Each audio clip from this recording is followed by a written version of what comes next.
What's up, guys? Working class on DeerCast. We're in here very late season. Well, I don't know, very late. Pretty late if you still have an open tag. The second to last DeerCast episode. If you skipped all the other episodes we talked about, the series is ending at the end of the year, and then DeerCast is becoming a partner of WCB, and we're going to try to give you double the content there. So bringing her in to the finish line damn near, Mr. Shad is back. What's up, buddy? How you doing, man? Good. I miss you. Yeah, I know. I need to get over to the studio. You'd think I'd be over there living this retired life, but I've been busy. I've been traveling, been running races, been doing a lot of things. So being a grandfather, so. No, all fair, all very fair. Dude, you're welcome anytime. You can just bounce over here and stay for a night and hang out if you want anytime. Yeah, yeah. That's how I had plans on trying to come over there and chasing an Illinois buck for a moment, but it seemed like things just kept getting in the way of that. So that's how it easy goes too when sometimes. you've already had a great season and stuff. You know what I mean? Yeah. It's easy to not be like, I gotta go. I don't know. You know what I mean? Yeah, yeah. I mean, I don't like to pass up opportunities to hang out with the grandkids and my youngest son, it's his senior year in high school, and I don't want to miss out things. There's some things he's never going to do again, Yeah, and yeah. it was part of the decisions that I've made. Leaving my past, my former career and stuff like that was to be able to have that time to go do those things. So Mm-hmm. deer hunting is I love deer hunting, and I still want to come travel to Illinois and try to chase those 150s that are around every tree. Every tree. Yeah. Every tree. But it wasn't really in the cards this year, so that's cool. That's how it goes sometimes. Hey, next year, you know what I think?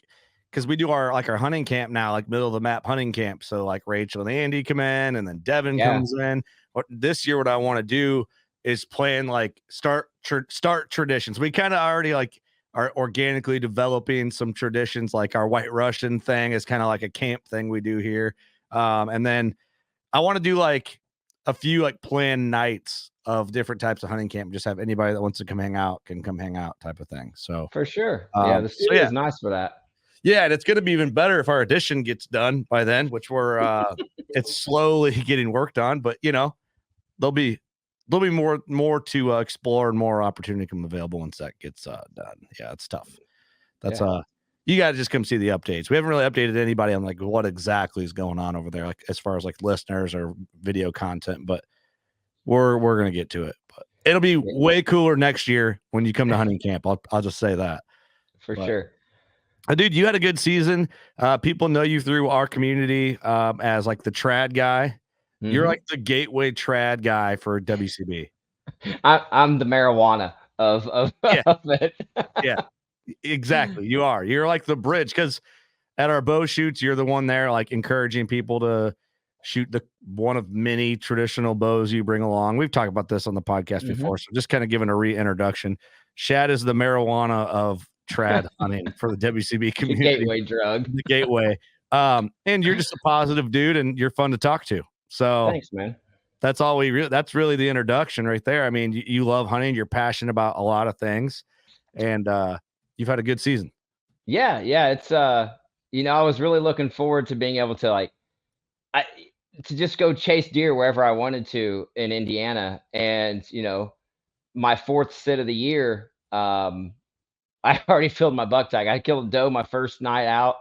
My fourth sit, I killed the buck that I was after, which was, a pretty strange thing. I stopped chasing a really, really big buck whenever this crazy old 3-pointer showed up, which doesn't seem like when you're talking about a 3-pointer, but I mean, this was a big old deer. And when he showed up and I was able to pattern him pretty quickly, my first night I set for him, I shot him at 12 yards on the ground, and it was, I didn't think that was going to happen, right? It doesn't usually happen that way, but it's just, and so, then I was just left with what am I going to do? I can't chase does on public land in Indiana. You can't shoot bonus deer on public land in Indiana. So I was very limited to how I could hunt.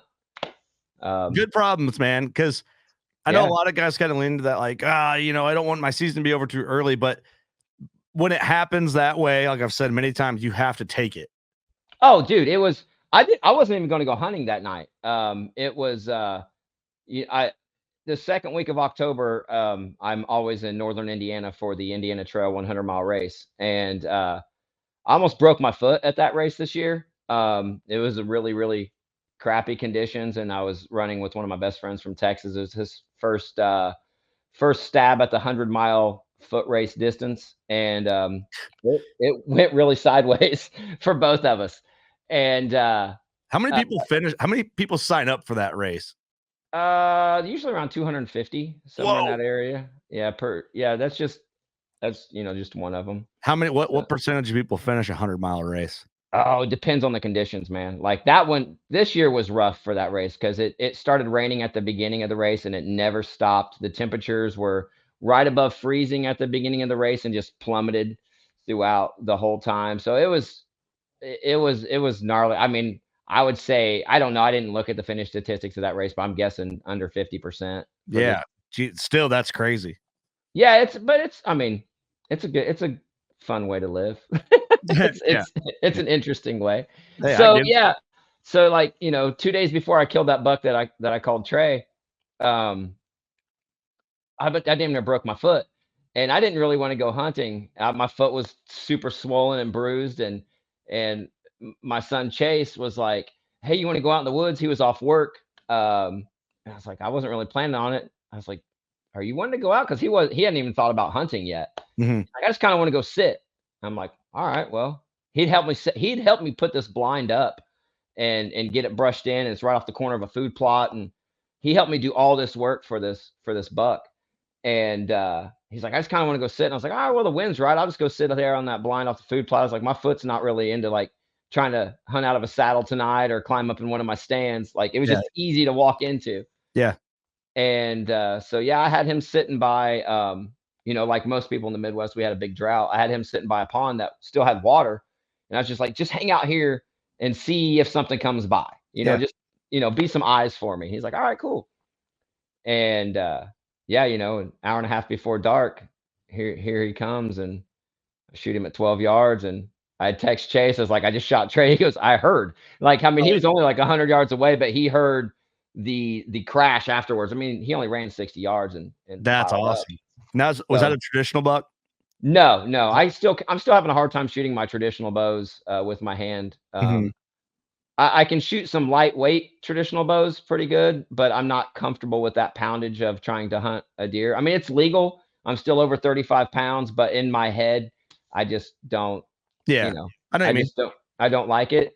So I'm shooting a low poundage compound, shooting 52 pounds.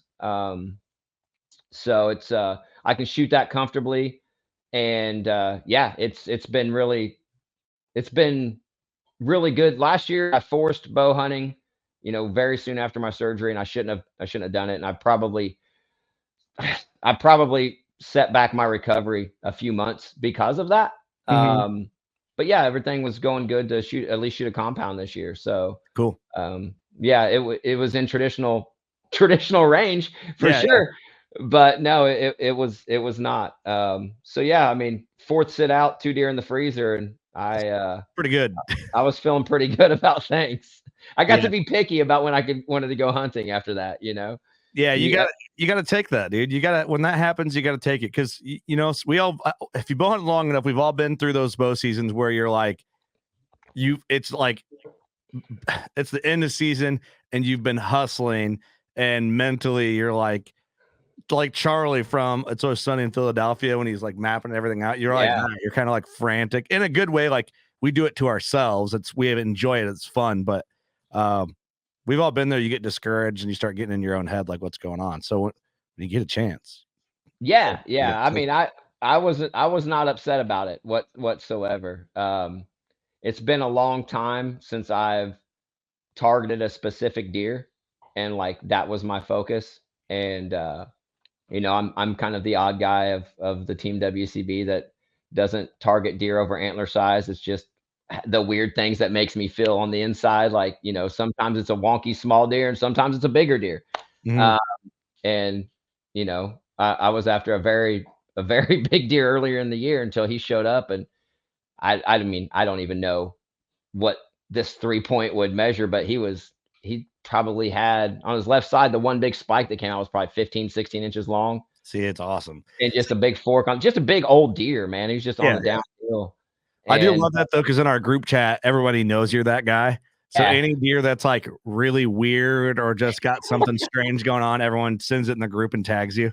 yeah, yeah. And I don't remember who it was, but when I posted pictures of the deer after I killed it, somebody goes, if that's not the perfect shad buck. Yeah, I mean, just a big old 3-pointer. that's awesome. I mean, dude, they're cool, and Oh yeah, yeah. yeah. I Yeah. mean, you lay it out there so honestly. It's like they're the deer I find cool. Yeah, for No, how sure. can anybody argue with it? I mean, Yeah, and it's and I did, I was wanting to shoot 150-inch class deer this year. That was what my goal was, right? Until this mhm, deer showed up. And then that one went all out the window. It's like, I don't care. And so then I was just like, I wanted my son to kill it. And I had him patterned, man. And every day that I could like get him, we had him one time. He walked by at 25 yards one time and chased. It was right before dark. Same blind I killed my deer out of. I'm sitting there with my son. mhm. And I mean, he's a grown man. And I asked him, I was like, do you want me to hang out with you? Do you want me to go somewhere else? Like, no, hang out with me. That's And cool. I'm stoked about it, right? Like, cause I know he's about to be a dad in, about 6 weeks. So like those times for him and I are about that window of opportunity is probably close to done Yeah, for a while. unless you And go out of your way to like make it. Yeah, yeah, I know what you're saying. Yeah, so to be out there and to have that original target deer come by at 25 and he wouldn't stop.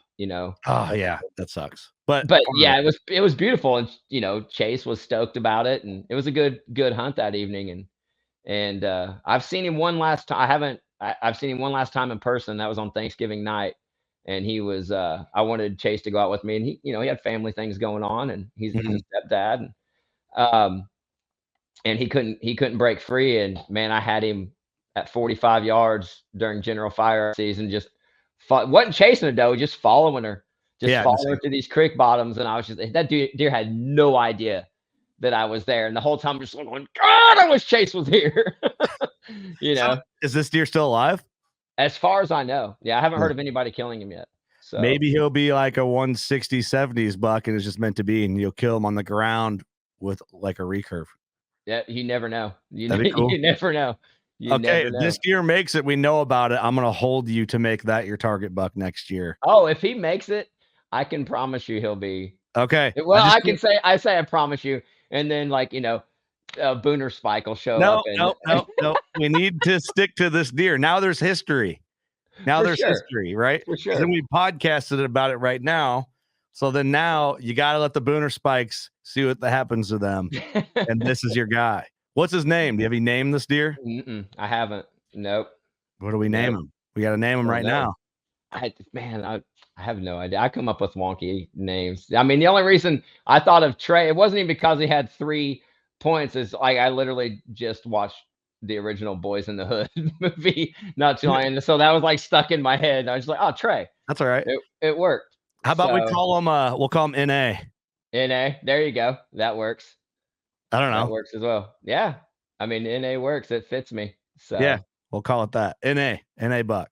Um, dude, another thing, part of the reason why I wanted to chit chat with you a little bit, I've like in my head, I don't know where I'm at with this. I won't say too much because I don't know. I'm back and forth still. I'm starting to think more about traditional hunting, mhm. but I don't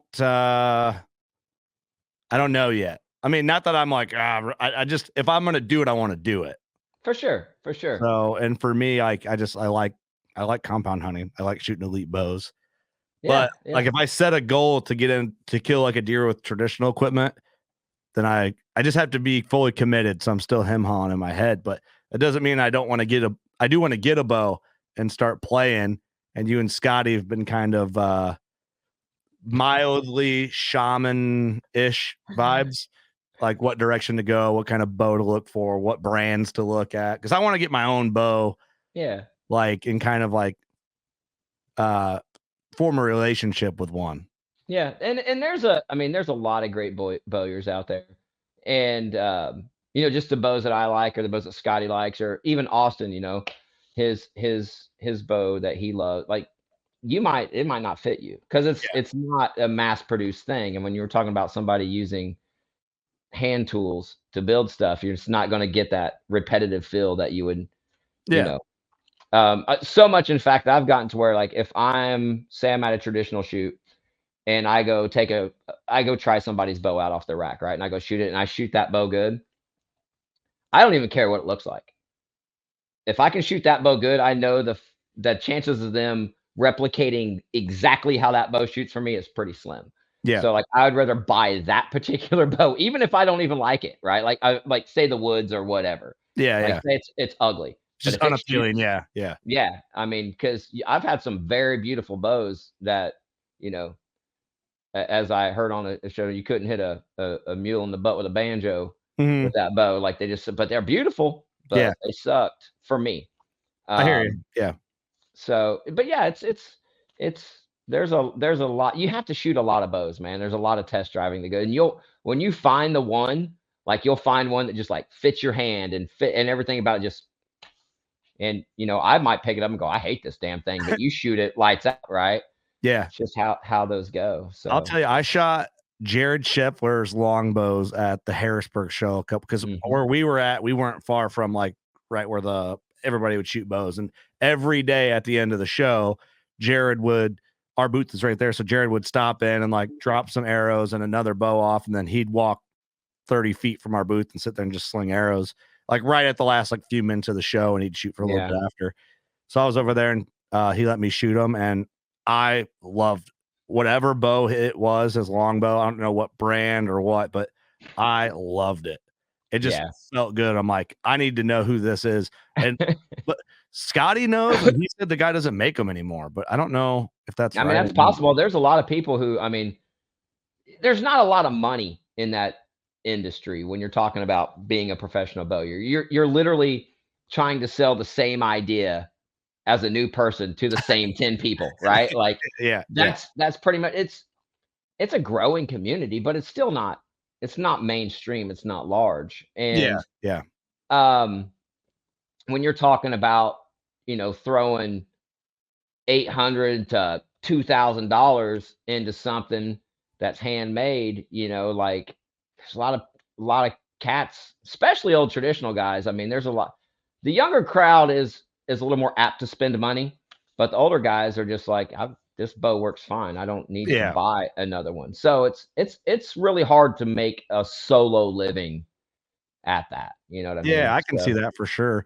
But I'll have to just call Jared and be like, "Yo, what's the deal?" And, yeah, and like you said too, that guy can make another bow and I not be into it. But like Jared's bow that he had, I liked a lot. Like yeah. I just remember being like shocked at how nice it was. Yeah, I remember seeing, I don't know if it's Instagram video, something from that shoot where Jared's back there, like, putting together grizzly stick arrows, like, he's building them behind Uh-huh. the booth and then shooting Yep. them and stuff. Yeah. Same So, spot. Yeah. He's like putting yeah, arrows together, and the dude's a wild man when it comes to like his traditional setups and stuff like that. And he almost like starts to lose me when he gets talking about it. Like he's hard lose me as in he's just hard to keep up with because he's yeah, so passionate about it. You can see he doesn't know what he wants to tell you about next because he's so into it, which is motivating to see. But I like Scotty was funny story about Scotty. Scotty shot a really great buck this year with his yeah. recurve or longbow. I don't know, but Is with his recurve. recurve. So he Yeah. brings it in. They rough measured it at like him and his buddy. Like it was something stupid, like 111. And he brings it in. I'm like, 111. I was like, that deer's way bigger than 111 inches. He goes, you think so? I'm like, yeah, let me measure it. And then I think we got 130 and some change. I'm like, Yeah. because he was kind of like, not that like the number like made it for him, but 111. Yeah, I think he was kind of like, man, I really thought deer is bigger. Like, do I not know how to judge deer? And I'm like, dude, that deer's way bigger than that. So he was a 130-inch buck with traditional equipment. I'm like, that's a major accomplishment to me. The way I Oh, look at yeah. it. And, like, so the bow that he killed that with, he was at the Compton's traditional bow shoot with Tubby and I. And it was a sock trail. Mike Roberts is the bowyer from there, and when he picked that bow up, and we went, and that's the cool thing about this shoot is, like, you can literally take a bow off the rack and you can go shoot a course with it. Like most of the Oh, bow. Oh yeah, go ahead and go take it. Like if they know you or whatever, like, yeah, just take it, bring it back. And Scotty's shooting that bow and he just lights out with it. And he just looks at me. He's like, you're going to have to take me to an ATM because I'm buying this bow. Like, oh, so that's how he got that bow. I didn't know that whole backstory. Yeah. And I mean, he was just like, he couldn't miss with it. And I was like, you're going to kill a deer with that bow. Like I mean, this was just like off the shelf, Mike kind of adjusted the brace height a little bit. Scotty shooting his arrows from a different bow. Nothing was even tuned for this bow yet. And he's just like drilling things. Really? I was like, you need to buy that bow. Don't have Mike build you a bow. Just buy that bow. Yeah, see, I didn't know all that. So, like, how do you adjust a brace height on that? It's just twisting the string. That's it. So yeah, that's it. Yeah, you twist it one way, it's going to make the brace height longer because it's shorten the string up. You untwist the string, it's going to make the brace height shorter. So how do you keep the twist in it? Like when you unstring the bow, you just hold it with your hand. So you because you can see the twist direction on the string. So when you unstring it, you'll take it off the bow limb, and what I do is I just take like that top loop and I'll put a 90, like I'll bend it. So it's wax string. So like it'll hold, and I'll just like count my twists and I just hold it there and restring it and put it back on there. So cool. That's how I do it. Yeah. The more, I don't know what, so Austin's good at talking me into shit. He's the Lord, I talked him into it. Yeah. Right. I sell death, man. Yeah. Right. So I can't remember, we were sitting there talking and he's like, man, I think, every time I told him about a buck story, he's like, dude, you're in like traditional range on all these things. I'm like, yeah. And he's like, yeah, you need to be thinking about it. I'm like, yeah, maybe, but I don't know. When him and I first started talking about it, like I asked him, because this was like when I first met you guys at that very first shoot where he's at the pond or whoever's property that was at. Yeah. And I brought a couple bows there, once again, easy to pick out of a lineup because I'm the only guy there with traditional bows. And Austin's talking to me about stuff. And I asked him, I was like, well, on your bow kills, because I don't know who Austin is at this time. I have no idea like how many big deer he's killed or anything. I was like, yeah, on average, what do you think your average shot is with a bow? And he's like, 18 yards. I'm like, you're there. You've already got the hard part done. Like if you can get close to deer, you've already got that part figured out. It's when you have someone who doesn't know how to get inside of 30 and then they're trying to shoot a traditional bow. Because I mean, now you got to understand that 30 yards is far. Yeah. When you're changing that equipment, and you got to be very okay with letting a really big deer walk at 34 yards in the open. And not trying to fling a shot. I mean, you got to be okay with this stuff, right? Like, yeah. But it's not as hard to get close to big deer as people think. It just takes time. But if you have that woodsmanship, then you're already beat half the problem, Yeah. And shooting's fun. Practicing is fun. Like, yeah, it is enjoyable. And traditional or compound. Let me throw something at you, and I don't know how I'm going to word it yet. I'm going to word it on the fly, and it might not make sense, but there could be some hot takes in here, because you dabble in both territories of, the compound guys and the trad guys. You're like you said, you're the bridge for a lot of that. Man, I don't know if I had this conversation on a podcast or if I had it just like it might have been Jacob from Victory Drive. We were talking about it because he started hunting traditional as well. And I feel like my perception, I'm not talking about the guys who are killing every year with traditional equipment. Like they're kind of out of this, but hopefully they see what I'm saying and don't find this offensive. I feel like a lot of those people I'm trying to word this carefully. There's a lot of people who are more about equipment when it comes to the hunting realm, and their passion and their interest is locked into the equipment and only the equipment. And it's kind of goes the same with the mobile hunting community, that just they worry more about modding their equipment and nerding out on different stuff and learning how to braid stuff, where they almost ignore the fact that to be successful with whatever equipment you're using, you have to know how to kill deer first. And then I feel like my perspective of some of the trad community or really any community at this point that's more worried about the equipment, they kind of skip the main part of it. And then they just become more obsessed with their gear and then never kill deer because they didn't learn how to kill deer before getting into their equipment. Like you said, getting close to deer would be the number one factor for kind of handicapping yourself with trad equipment. But I feel like more people just got into the equipment and then never learned the getting close part. For sure. I mean, I think right now, it might be wrong, probably is. No, I see what you're saying.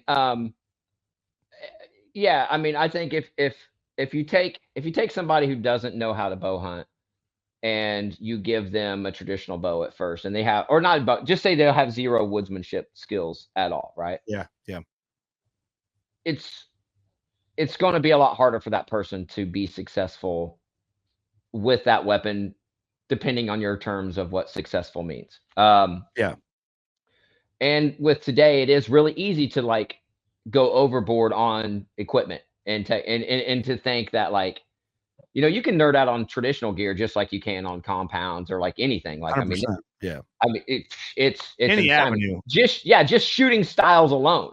Yeah. You can just take just shooting styles and there's like, it'll overload your mind with information, right? Because like this guy shoots this specific way. And if you don't this way, then you're doing it wrong or whatever. Right. Yeah. I mean, I think that's possible to be that. I mean, I don't know if that answers what you're saying or anything, but I get what you're trying to say. But yeah, I mean, it'd be really easy to obsess over gear and not have the woodsmanship regardless of the equipment. I guess it's kind of a blanket point because you could like, and I don't know, I might be getting lost. Like in my head, it makes sense, but it's probably hard to just explain it. Like, I could say I want to get in a dirt bike race and somebody gives me the baddest dirt bike and I nerd out and what accessories I need to customize it to make it faster, to go faster in a race, but I don't know how to race. Yeah. So everyone's going to stomp me out. I'm never going to like win a race until I get enough experience and have enough time. Like, there's the equipment and then there's learning how to actually do it and using the equipment for the application. But yeah, that goes with anything really. But like you see the comments like, oh, well, there's the crossbow haters, then there's the compound guys, and compounds are pretty much vertical crossbows now and all this stuff. And it's like, I don't know. You can get lost in that. But oh yeah. I don't know. That's just too much of anybody worrying about what the hell other people are doing. Well, that's true. But yeah, and then it goes into like, well, yeah, if you want to get real primal, like we have a podcast coming down the line here. We have a guy going to rant on like flinting your own heads and doing all this stuff. But that's all fine. But if you don't know how to like do the thing, in this case, killing a deer or a buck within 20 yards, you might as well just go out with nothing. Yeah. I mean, yeah, I don't know. There's a lot there. There's a lot there. And like I said, I think that sometimes with this technology, when I'm, what you and I are doing, we're having a podcast right now and we're 4 hours apart from each other. Right. Yeah. So you take the technology aspect of things and where it gives everybody a voice, regardless of what that voice is. And the ability to not get punched in the mouth for things that they say. Yeah. It turns a lot of people sour. But that's also why I'm unapologetic for my style and the way that I hunt. Like, yeah, I don't care if someone tries to belittle me because I shot a 1.5-year-old deer. I don't care. I will not apologize for it. I do not care because that deer that whatever goes down there is between me and that animal, right? Like, did I hunt it ethically? Did I put a quick, clean kill on it? Did I practice? Did I do everything I could to ensure that animal's final moments were done with respect and cleanly and as fast as possible? Like, that's the stuff I worry about. I don't care if somebody doesn't like that. But I'm also an old punk rock kid. I'm an old punk rock kid. I'm a grandfather, so I'm an old punk rock kid. So going against the social norms has always been kind of my thing. So it's pretty fun. It's entertaining. It has its moments. No, I respect that, man. Like, I definitely have less respect for it. I guess the opposite example would be like, not the biggest in the woods. Oh, dude, I hate that. Yeah. I hate apologizing. Before you even start, you're apologizing. Yeah, see, that I don't. That's hard to respect. Yeah. You know what? It's just a respectful trait. You know, in our case, hunting and character is just have a spine about what you're doing. You know, like Well, you can stand on that. Like, yeah, I'm proud of this deer. You yeah, know, like but it. we all have a choice, right? Like Right. we have a choice. None of us have to shoot an animal. Mhm. Like the chances of any of us starving if we don't shoot an animal are pretty slim. Yeah. Right now, things may change 10 years from now. Who knows, right? Like you don't know what's going to happen. But you know, the guy who showed me how to do this was a product of the Depression, my gramps, and if he could eat it, he was killing it because that meant a different thing than it did to me, right? I didn't grow Yeah. up in that world. So if I'm shooting something, it's meaning something. It means something. And I'm not going to apologize for that because I have a choice. Mhm. None of us have to pull the trigger. None of us have to drop the string. And I think that we lose that somewhere in this. And that Yeah. apology stuff in the start. Man, that's just you're just taking away from the life that you took. Mhm. Because that, I care about just like you, I care about the animals. Like Yeah. I it sounds weird for someone who kills animals to say they care about them, but it's why I don't like eat beef, right? Like I there's no connection there. Like I don't like what goes on in the slaughterhouse, and the deer have a chance. They have a chance. They have the upper hand all the time, Mhm. and I understand that whenever I take that animal, that for me, that's a gift. And I want to respect that. And it's why I don't waste and I won't apologize because that animal, I don't know how this is going to sound, but that animal deserves better than an apology Mhm. to people who aren't involved. You can apologize to the animal when you're having your moment with them, you can have that thing, Yeah. but Yeah. don't apologize to the general masses because they don't understand what you did. 100%. Yeah. I think you worded that very well. Yeah, it's one of them things, man. It's like, like if it comes down, well, that's something I think too gets lost in like trying to kill a big deer. People are like, oh, it's just head hunting. It's like, well, no, it's not. I see the point. It's an uneducated statement. It's an ignorant Mhm. statement to make because I don't really get it. Like I shoot a doe as fast as I can every season to refill the freezer, refresh the feed. Because, dude, if I can avoid beef at home at all costs, Yeah. do we avoid it? I don't, especially now. I don't want to spend money on ground beef, So we shoot deer. And then what I do is I enjoy hunting. I enjoy the game of figuring out deer. So I try to shoot the biggest one that I can find. Yeah. And that part's fun. You know what I Yeah. mean? But some people don't want to do that. They just want to kill deer, and that's fine too. Yeah, for sure, for sure. But it's not up for others to decide what you do. It just Yeah, like it's not up, 100%. you know what I mean? Yeah, it Like kind of goes like both ways too for like people who say like quote a big deer killer would say to somebody who just shoots small bucks or wants to there's almost the opposite too, where Mhm. there's like an upward hate to the big buck killer type thing or downward Yeah. hate, whatever you want to word Yeah. it. I mean, my in my reasoning, like I was saying in the beginning of the episode, like I want to shoot. I've never killed a 150-inch deer, right? I've passed up a lot of them. I've passed up 2 booners because the shots weren't right. Mhm. I passed up a booner with a longbow at under 15 yards because the shot wasn't right. But I've never killed a 150-inch deer. And so for me, I want a challenge. And I might not have that. Like I might not have a 150-inch deer to chase, right? Mhm. Like I have a whole lot of I've got public land, I've got some small parcels of private, but you know how it goes. Sometimes you just don't have a big deer. Yeah, and you can only do Um, what you can at that point, yeah, So. and if that's the case, and that's where I was at this year. If I wasn't going to shoot a smaller deer this year just because if a big wasn't there. Luckily, I had a big one, and I had a weird one that wasn't as big that came and took its place. Yeah, yeah. Um, but it's that's my personal goal. Just like Mhm. when I first picked up a longbow, my personal goal was to shoot a deer inside of 15 yards with traditional equipment. I didn't give a shit what it was. Mhm. And my first one was a button buck, and it's shoulder mounted on my wall, and I I'm love it. unapologetic about it. Yeah, 'Cause, hey, it's like awesome, dude. yeah, that was my first deer with a longbow. And my wife used to flip me shit about it. She called it baby bottle and all kinds of stuff. But I don't care. I just don't. Yeah. I don't care. That deer meant a lot to me. I've got a life-size mount of a Jake turkey. See, I Not love that. because, not because like I wanted, but that Jake was special. I killed that turkey a few months after my grandfather passed away with his old 870 wearing his old camouflage. Yeah, see, I that's didn't cool. I didn't care if it was a Jake. I was Yeah. getting a life-size mounted. You know what I mean? Like Yeah, I love it, dude. yeah, that's just how I am. I don't mount very many. I European mount a lot of stuff. But Yeah. if I do a shoulder mount, or if I do like that turkey, like there's a special connection, a very special story. I mean, Mhm. I guess this will transition into another thing. Like, so the deer that I killed in Georgia, like I'm getting a shoulder mount done of that. Is that my biggest deer with a bow? No. Mhm. But is it was it cool?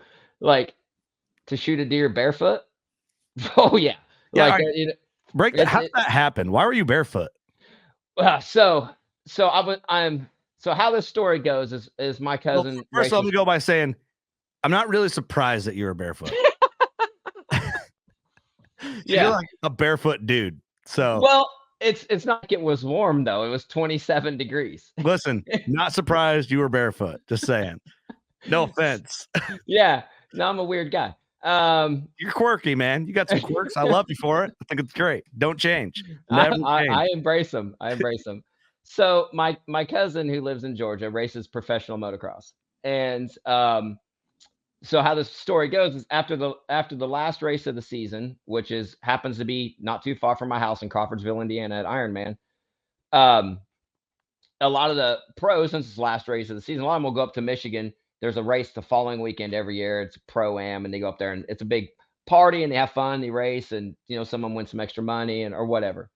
Well, his Sprinter van, the Mercedes Sprinter van they have, broke down, and it was stuck at the Mercedes dealership in Fort Wayne until recently. They had to have a whole new rear end put in it.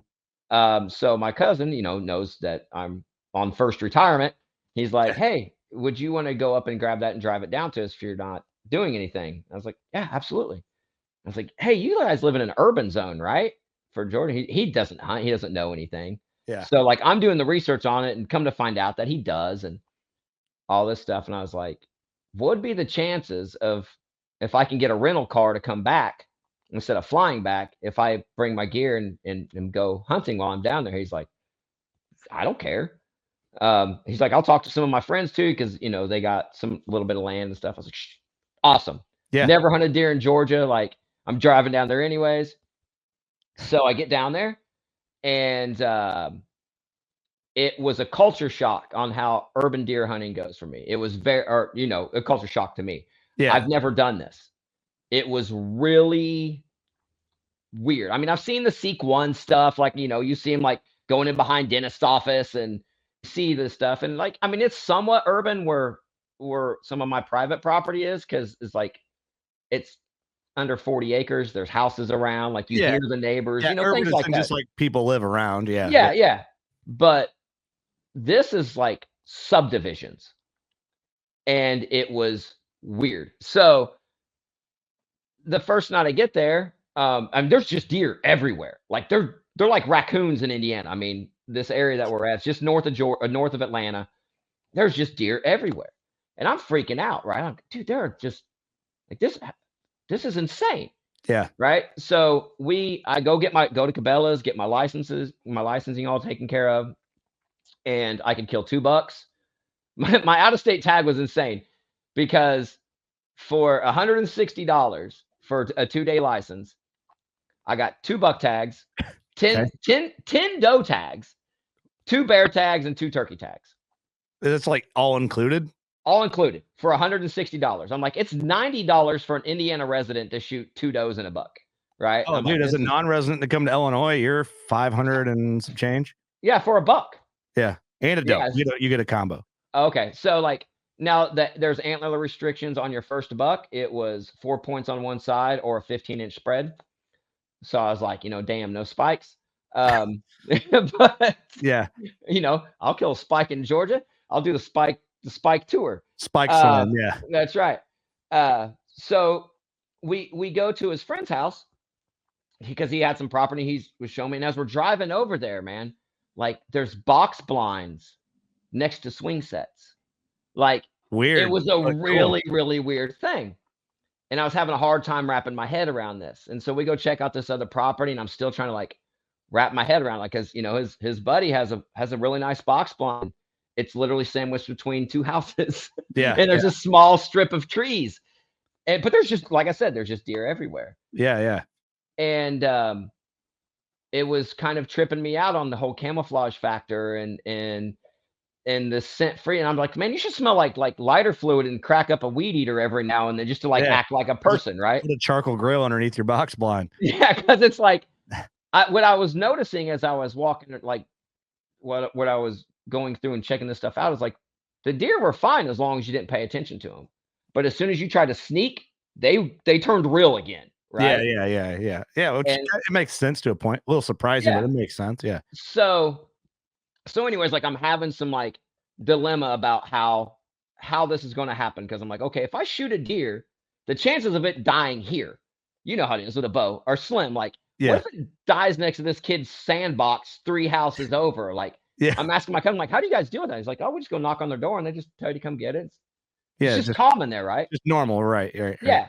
And Georgia, you can hunt over feed. So I was like, I've never been able to kill a deer over big time before, right? Like, you can't do that in Indiana. Yeah. So I'm like, all right, well, I finally came to terms. I'm calling the CO. I'm like, okay, this is where I'm at. Am I completely legal to do all this stuff here? And he's like, yeah, you're fine. So my cousin's property butts up next to, it's a natural pinch point, which is insane, because if I was hunting big woods and I found this, like, this is where I'd hunt anyways. Yeah, right. So this pinch point, it funnels down into 3,000 acres of Army Corps of Engineer property that only, like, I think 500 permits a year are able to hunt this property. Yeah. And so I got a hold of them because I found out that, on Onyx, it showed that it was a zone that was able to hunt. And they're like, oh, no, there's the pit. And I was like, okay, so if I shoot a deer here and it runs onto here, am I able to pursue it? And they're like, as long as there's a visible blood trail from the private property to here, you can pursue it. You just got to, gave me the people who I had to call. Like, I'm covering all the bases because I'm freaked out about this a little bit. Like, it's. No, you're doing it right, because I would be the same way. It's like, guys, this is legal. Like, it seems, I know what you're saying. Like, there's gray area to get caught on something you didn't know you were doing almost. Yeah. And I'm like, I'm not trying to like come down to Georgia and catch a fine over ignorance, right? Like, you just want to kill a deer and do it right and go home. Yeah. So like I call my wife, I'm texting the WCB crew. I'm like, I'm having some dilemmas on this. Like, and I can't remember if I think it was Judd or Jacob, one of the two, was like, dude, when in Rome, I'm not doing anything illegal. I'm covering my bases. I'm like, all right, finally took a deep breath about it. So, and I'm sending the guys videos and stuff like this. And there's some really big bucks that are just like coming through his backyard. Cause like I said, how that funnels down. So it pinches through his yard and literally goes through like a 10-foot strip of pine trees to cross a road into another big area. So they're literally using his yard as a pinch point. As a highway, yeah. It's so weird, right? And there's rubs, like his stepdaughter swing sets out there, and there's like broken pine trees from rubs and scrapes and all this other stuff. And that sounds awesome. 3/4 of an acre yard. And I wanted to try to shoot one from the swing set, but I couldn't get my bow. I couldn't draw my bow up there. I already tried that. So the next morning comes around, it's daybreak, and I'm not sure if I'm going to go hunt yet. But I was like, all right, well, I asked about, because it's their firearm season. I was like, this is an urban zone. You can't hunt with a gun. Do I still have to wear orange? And they're like, yeah, you have to wear 2 articles of orange. All right, cool. So I'm sitting there in sweatpants at the kitchen table. We're having coffee. Sweatpants, hoodie, orange hat, orange vest. My bow's just sitting here, right? Because I'm like, I'm not sure whether I want to go back there to the back part of the 3/4 of an acre and sit, or if I want to go to this friend's property or what. I'm not sure what I want to do. And there's some does that came through, and we're sitting there, and he goes, dude, there's a big buck in the yard. I went, what? And I looked out the window, and I'm like, it was, decent 8-pointer. Yeah. Like, well, he's legal. So I grab my bow, I knock an arrow, I put my release on, I go to the sliding door, and he's watching me. He goes, "What are you doing?" I go, "I'm gonna open this door." He goes, "The deer's gonna run." I go, "I have nothing to lose," right? Like I Yeah, was just yeah. like seeing what would happen. So I slide the door open, and the deer just kind of he's like 10 feet from the house, right? He looks at me and just starts walking away. So he walks away. I sneak out the door and go over to the side of like the landscaping and all this other stuff. Once again, barefoot. It's 27 degrees. And I sneak. He has no idea that I even came out. So he's walking away. I sneak over this way and he's still kind of walking. And I'm trying to like whistle and just see if he would stop or whatever. And he wouldn't do anything. I just went, "Hey," like that. So I said, "Hey," to him. He picks his head up and looks over and then goes back down and starts to walk away. And I had put some big tine up on top of the hill. So I'm shooting up, like I'm uphill, like the deer's uphill from where I'm at Yeah, because yeah. that's how the landscaping went. So he starts eating some big He tine. walked around the retaining wall and walked up the hill. Yeah. And so he's like up there eating the big tine. And so I drew back. I'm just like, he's going to run. I drew back. I drew back. I'm just sitting there holding on his heart, holding on because I'm How expecting him just to far? go. How far is it? 15, 16 yards. Oh, yeah. Okay. Like, and I'm just standing there. Right? And so, like, I'm on him, I'm holding on his heart. And my cousin, I hear him through the door. He goes, "Oh my God." Like, I can hear him say that. And I'm just holding, I'm holding. He's not moving. Like, boom, a shot breaks. Right when the shot breaks, he drops. And the arrow, I'm holding on his heart. The arrow hits him halfway up his chest, but I'm shooting up and clips the bottom of his spine. And it just dumps him right. I mean, double lung, but like, yeah, I know exactly what you're saying. It's the opposite of the tree stand, you know. You just yeah. yeah. And so I'm shooting uphill. And it was the absolute perfect scenario of what could have happened there. Yeah, Right? especially for like the small space he like you didn't want him to run out of. No, it just dumped him right there. And I was just like, that just happened. Like, this is 20 minutes after daylight, right? After legal shooting. So I walk back in the house. I instantly get on my laptop and I'm going to the Georgia DNR thing and I'm filling out the stuff. And you can message, like you can mess, like most you can like message whatever. And I'm messaging. I'm assuming it was I don't know who it was, somebody from the DNR app. And I'm like, "This is where I'm at. This is what I did. Is everything completely? I wanted to make sure everything was done right." Like, "Yep, you're fine." So I was like, but then here's what's crazy. So like we walk out, grab the deer and drag him back down to his house because the school bus is literally going by with kids and stuff. Like I didn't want anybody to see this thing Yeah. up there. Yeah. And so we drag him down to his house and I sit back down and then I start just shaking violently. And he's like, "Dude, what's wrong?" And it wasn't an adrenaline dump. Like, so you guys all know about my sobriety and everything. And like it's been so long since I've done anything like even moderately wrong, right? Like I'm trying to live this straight and narrow path. I felt like I just broke the law. I felt like I was going to jail. And I just got like I'm shaking and I'm like I'm still covering bases to make sure like everything is perfectly legal. I know what you're saying. I know what you mean. Yeah. It was so weird because like even though I followed the parameters of the law, like I didn't do anything wrong, like everything is legal. It was just so weird to be able to do that outside of your house. And that's just how they hunt in that area. Yeah, Like, yeah. It just was so outside the norm for how you normally do it. I know exactly what you mean. 100%. You're like, "Oh shit." So what's funny is like I when we dragged the deer around or down to his house, I turned around. There's 4 does literally standing right where I just drugged this deer from. Like I turned around, that's how many deer are there. Yeah. Well, I set my bow by him. We go back out. I set my bow by him. I take a picture of his head and the bow, and I send it to Joe Humphreys. Yeah.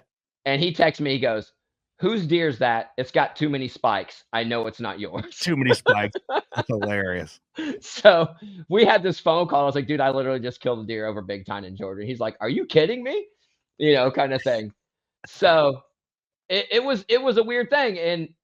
And so we get the deer dressed, which was also weird of dressing a deer in the backyard of Yeah. but they do everything with buckets and then take it to the woods. And so like we dress this deer and I'm putting in a 5-gallon bucket. I've never done that before. Like I'm doing it always out in the woods or whatever. And we get the deer loaded up in the truck to take to the processor. for my cousin, and the deer, like, they're big racks, but they're small bodies. I mean, I bet that deer didn't dress at 115, 120 pounds. Like the doe I shot in Indiana my first night was bigger than this buck body. I was just gonna say, like, Midwest does are probably bigger. Oh, dude, it was hard to tell the fawns from the mature does except for their heads because they're the same size. That is weird.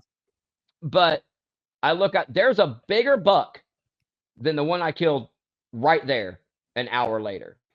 And I tell Mike, I was like, Mike, there's a bigger buck out here. And he goes, "You got another tag you gonna kill?" I go, "Nope." Yeah. And I'm good. Yeah. Yeah. Well, and then the chances of me being that fortunate, I felt like I was handed a gift right there. I hear. Everything just happened. I didn't go hunt the next day. Like I still had a tag to hunt the next day. And I didn't go to the other property. I mean, I had some big land to hunt, which was 7 acres down down the road, which is crazy to think that 7 acres but that was a large tract of land for that. So you could have shot the other buck. You could have killed 2 bucks. No kid. Yeah. Dude, that sounds like a neat experience. You know, little, like, I know you did a good job like covering all your bases, but which I don't know how I would feel. It would feel weird to me as well. I'd be like, but like when in Rome, let's try it was. I mean, I'm not saying that I won't go do it again. Well, dude, if it works out like it did this season, why not? Yeah, I mean, I've still got another buck tag. I can go back down there. It's until like January 31st. I can go back down there again if I want. It's a 7-hour drive. You know what I mean? Yeah, that's not bad at all either. It's like no, but it's it's very different than what I'm used to. And I just don't like. I don't know. Like I kind of want to. I kind of don't want to. I'd rather just go down there and try to. Which I haven't looked to see when their bear season goes out.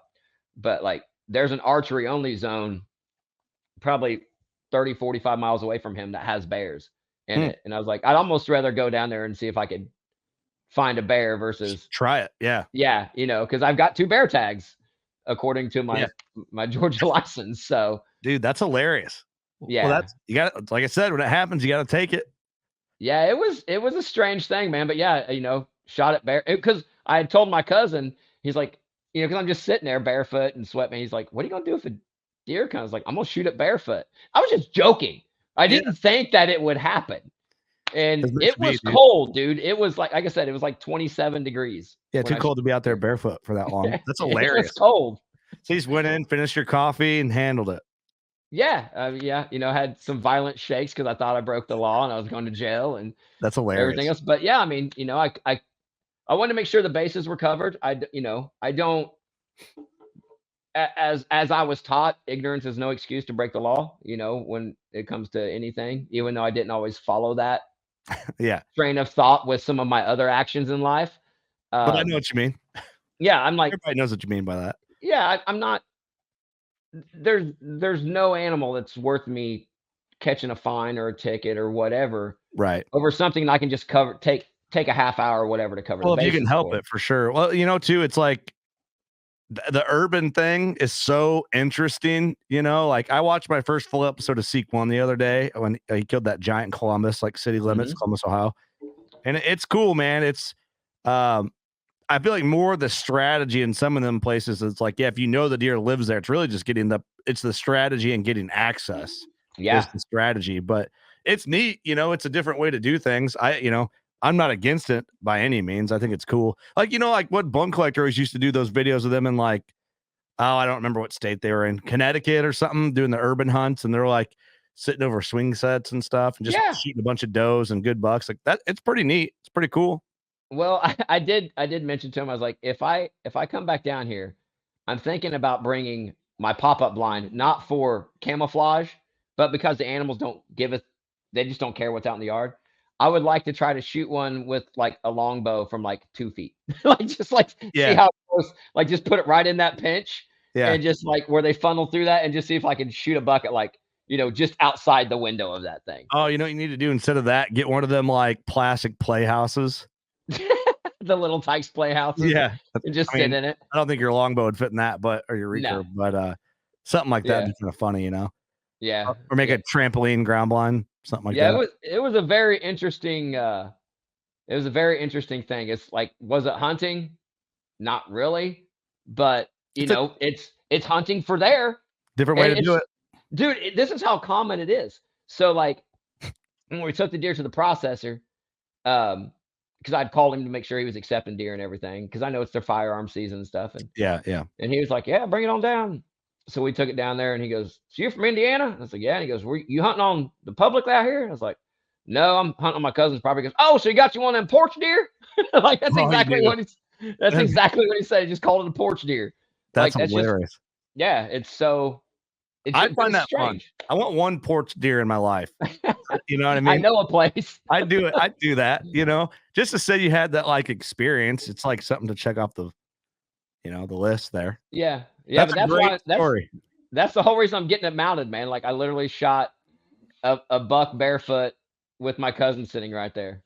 We'll So call this episode the Barefoot Porch Deer. there you go. I love it, dude. No, I've been like in and out of the group chat so much that like I missed chunks of like this. I missed the details of all this, Yeah. which works great because I'd rather find it out on a podcast. But Yeah, and I don't know if I ever went into like the story of it whenever I sent the guys the picture, sent the team the pictures and stuff. It was just like, yeah, hard it's to. kind of just like a oh shit moment with my bare feet sticking out in sweatpants and I love it, my dude. ridiculous grin, That's got to be the cover art to this episode. I'm good with it. Dude, all right.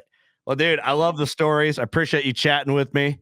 Yeah, dude. Bringing in the working class. You've done, didn't you do in the whole series of working class on DeerCast? You did 3 or 4 of them, I think, didn't you? Yeah, I did 3 with me and I set in with Casey once, I believe. Oh yeah. So Cool. yeah, this is probably 4. But Awesome. yeah. Well, I appreciate everything. Appreciate your friendship. We miss you. Got to get you out here. Yeah, I need to come out soon, man. Like hopefully we can maybe find some windows in time between the show season and me I've got a couple grandsons being born at the beginning of the year, so well, February you just got to get up and guest host. For sure. Hang out. Sure. Yeah, we'll just hang out. I'll bring some NA beers and I'll drink an NA beer. Bring some longbows. We'll fart around, talk about whatever. Dude, I'll end up leaving one there, and you're gonna, like I said, I can sell 100-mile runs to people and make them sound fun. I can definitely get you shooting a dang longbow. I don't doubt that. I need to get up to one of them shoots and just like you said, test drive a bunch. It's just I don't. Joe already talked me into going to. Well, he didn't really have to do much talking. I'm going to Texas with Joe, mid January. Yeah, and that just like popped up randomly. So, dude, that place is insane down there. Well, I was like, hey, I just want to go shoot some hogs and some javelina, and he's like, oh, you want to go to Texas that bad? I'm like, yeah, we've always kind of talked about it, just haven't really like locked anything in. And then he calls me, like a day later, and he goes, hey, you're going to Texas. I'd moved some stuff around in your schedule, this date to this date in January after ATA show. And I'm like, and I have like recordings and stuff scheduled already. And I'm like, give me like an hour and I have to 100% confirm with you if I can do this. So I call my wife and I'm like, hey, Joe wants me to go to Texas with them. It's like a Thursday through Sunday trip and to shoot hogs and javelina. And she's like, yeah, you got to go to that. You've been wanting to do that forever. I'm like, all right, I'll let Joe know that I'm going. Yeah. And I'm not really sure, but I think that license comes with a Bobcat as well. Oh, that'd be cool. Yeah. He said it's a whole like folder when you buy it. There's small game license like that comes. It's got all kinds of stuff. But I think a Bobcat comes on that license, if I remember correctly. Awesome. That's a bucket list. I told Joe, I'm like, dude, they have like some just like shitty 8-pointer, like coal buck, like a buck that just screams coal me. Mm-hmm. I'll shoot that deer. Well, that's what he goes down there and hunts, and those are their management deer, like their call deer. They're damn nice deer. Yeah, I mean, I don't care. I don't care if I shoot a deer. If I can be with Joe while he shoots a deer, that's like me shooting one. It's cool. Yeah, but it's a good time. Yeah, I want to shoot some hogs and javelina and just clean up some stuff for them. Yeah, yeah. I need to chorizo, baby. I need to get over there and put his son in a headlock and punch him a couple times for a little bit. Just a little love. Yeah, I mean, we live like 15 miles apart from each other, and like during this time of year, we never see like in blood trails or like like he'll call me up and like need help with a blood trail or whatever. Which I don't know why he calls me. I'm colorblind, but I'm good moral support. Fellowship. Well, so I'm gonna be there. I'm driving to his house before we fly out, and then but I also got to get my bow to the McDaniels. I'm waiting on a couple parts, accessories to come in the mail. And I thought about making a run to the McDaniel's shop, or what I'm thinking about doing is mailing it to him and picking it up after Texas. Yeah. Well, when you get in, man, like make sure you guys let me know because, like I said, we'll have a big dinner or something. I'll go down to I'll go down to Josh's with you. It's 25 minutes from my house. So yeah, it's perfect. Yeah. If it all works out, we'll do it for sure. Yeah.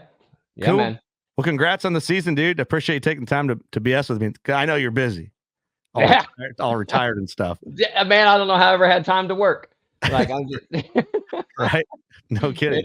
You get really busy riding motorcycles and running trails and petting dogs and playing with grandbabies. Petting dogs, yeah. I hear you. Well, cool, dude. Well, I'll see you here in the next couple weeks, I bet. For sure. I bet. That's what it seems like. All right, everybody. Thanks for watching, listening. Shad, what you want anyone to follow you on Instagram? Do you care? They can if they want. It's @enjoy_yourself. Like if you want to find me on there or just search my name. Like I'm easy to find. The government knows where I'm at. Yeah, they know where we all are. All right, everybody, you know what to do. If you still have an open tag, stick with it. Like I've been saying, one sit can change your entire season. You know what to do. Go shoot a giant. We'll catch you next week on the last edition of Working Class on DeerCast. Later.